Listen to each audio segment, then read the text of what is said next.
కూల్చివేతలకు సంబంధించిన breaking news. బహదూర్పురాలో ఇళ్లకు marking చేసింది హైదరాబాద్లో హైడ్రా హడల్ సృష్టిస్తోంది అక్రమంగా నిర్మించిన ఇళ్లకు సంబంధించి.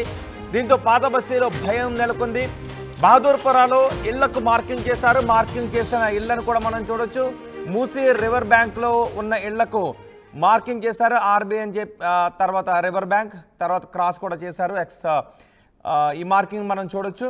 ఏ క్షణమైనా రంగంలోకి బుల్డోజర్లు దిగే అవకాశాలు ఉన్నాయి. తమ ఇళ్ళు కూల్చొద్దు అంటూ బాధితుల ర్యాలీ చేస్తున్నారు. ఇంత జరుగుతున్న ఓవైసీ బ్రదర్స్ కానీ ఎంఐఎం ఎమ్మెల్యేలు కానీ స్పందించడం లేదు అనే ఆవేదన వ్యక్తం చేస్తున్నారు. ఇంతకు ముందే మనం కూడా చూసాం. ఓవైసీ కాలేజీకి సంబంధించి వాళ్ళు అడిగారు, మమ్మల్ని చంపి ఆ తర్వాత కాలేజీ దగ్గరికి వెళ్ళండి అని అన్నారు. కానీ మీ నియోజకవర్గాల్లో ఉన్న ప్రజల ఇళ్లను కూలుస్తుంటే మాత్రం పట్టించుకోరా అంటూ వాళ్ళంతా ప్లకార్డులు పట్టుకొని జస్టిస్ నౌ అంటూ